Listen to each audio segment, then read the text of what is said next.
C'est moi qui vous remercie. Bonne continuation. Merci. Merci. Et on revient dans ce studio, sur ce plateau, pour décrypter ce sujet, parlant bien sûr des dividendes avec la réaction de Mohamed Tal. Oui, Lamine Monument Cissé, on a suivi. Qui brûle d'impatience. Ouais, bien sûr, je le sais. Vous savez, quand on parle d'économie, Oui. ce qui m'intéresse beaucoup plus, c'est les chiffres, malheureusement, qui ne sont pas sortis de la bouche de M. Tal, de M. Tal, pour qui j'ai beaucoup de respect. Et je les vois beaucoup plus dans l'opinion que dans les faits. Ah bon, pourquoi? Il donne son avis, il donne son avis, il fait des projections, peut-être, il fait des analyses. Sur la base de quoi, en tout cas, j'attendais vraiment ces chiffres-là. Et je ne dirais pas que, vous savez, le tableau, c'est le tableau qui, depuis très longtemps, qui nous a permis d'apprécier le niveau, la santé de l'économie dans notre pays. Il était bon, le tableau il était bon. Oui. Cela ne veut pas dire que les gens ne souffraient pas. Les gens souffraient hier, les gens souffrent aujourd'hui. Le niveau de souffrance est à déterminer par un sondage. Mais en tout cas, c'est le tableau qui détermine. D'abord, pour la première chose, les DG, et ça, c'est important que je revienne là-dessus. Les DG, ça nous est arrivé parce que quand on organisait le Awards, on avait dit d'exclure les DG, de ne pas le mettre, les entreprises publiques performantes. Et parce que ce qu'on savait de l'EDG ne produisait même pas son état financier. C'est-à-dire que c'est une entreprise qui était en faillite, qui devait fermer en principe. Maintenant, comme l'État est unique actionnaire, donc sous réserve, et le ministre des Finances s'arrangeait à l'époque pour faire passer. Mais maintenant, le DG produit son état financier. Je n'ai pas dit que tout c'est bon, mais c'est un début.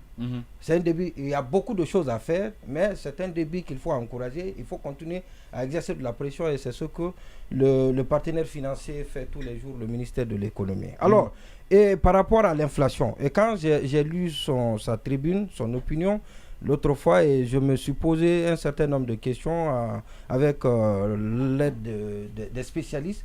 Et parce que quand on doit faire la planche à billets, il faut d'abord dévaluer la monnaie.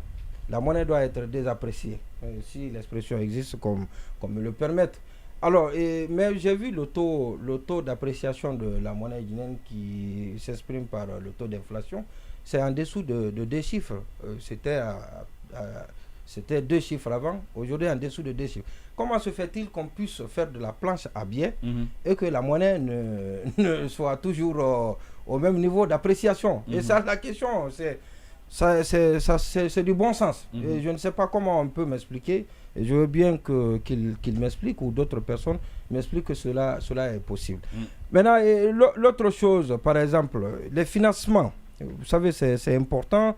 Et le tableau, je ne vais pas revenir là-dessus, j'ai dit le taux d'inflation il est au-dessus de 2 chiffres.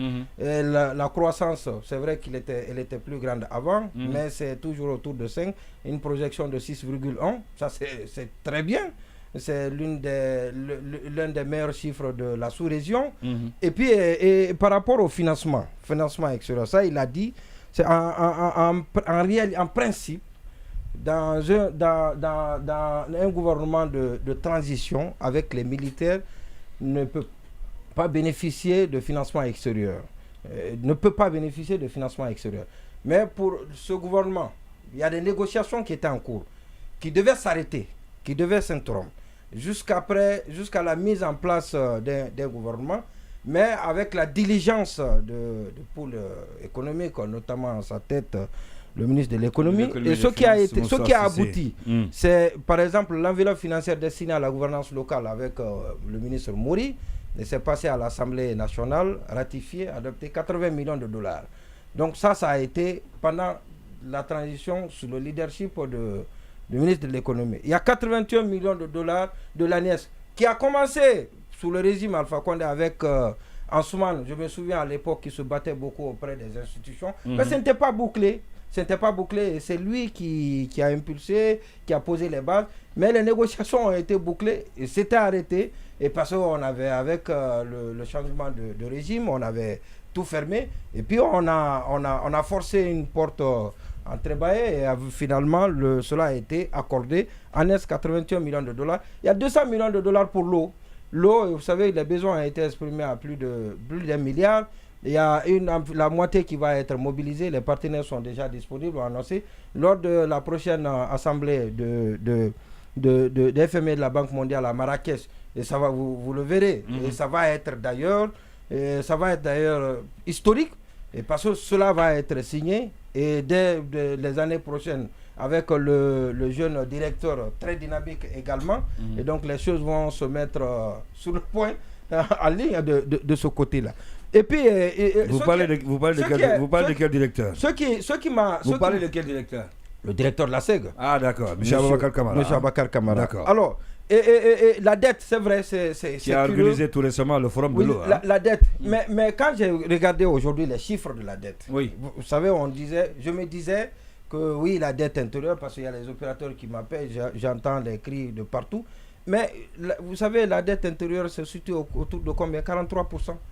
C'était autour de 47%. Maintenant, c'est 43%. La moyenne de la sous-région, c'est 70%. Maintenant, revenons sur la question, des dividendes. Oui, la question des dividendes. La question des dividendes. Oui, du fait que c'est ce qui a amené la réaction de Mohamed Tal. Je suis en train de vider le dernier numéro de Émergence de tout son contenu. Que l'équipe rédactionnelle m'en excuse. Parce que c'est une exclusivité que je suis en train de donner ici, privilégiée. Et c'est normal, cette émission. Dividendes. Et ça, on a fait une enquête là-dessus. Les dividendes en 2020.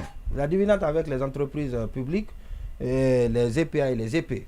En 2020, la projection a été de 885 milliards, mais ce qui a été recouvré, mobilisé, c'est 441 milliards en 2020. 2021, la prévision, 743 milliards, ce qui a été recouvré, c'est 584 milliards, 78%. Avec la transition en 2022, la prévision, c'était 736 milliards. Ce qui a été recouvré, c'est 814 milliards. Ça veut dire que ça a été sous-évalué. Mais l'évaluation est faite avant. C'est-à-dire que c'est le N plus 1, l'année plus 1. Alors, le recouvrement est fait l'année suivante. N moins 1, l'estimation. Le recouvrement l'année N plus 1. Alors, on est allé, le taux de recouvrement, c'est 110%. Alors, cette année, en 2023, les estimations, c'est 1259 milliards, jamais. Et on va voir ce qui va... non, c'est pas encore fait. Les entreprises commencent à payer au mois de septembre. Le 30, commencent à payer à partir du 30 septembre. Mais 2023, c'est fini. En 2023, on sera là encore. Je serai dans cette émission si Dieu nous donne longue vie. Oui. Alors, pour encore vous donner la situation des dividendes.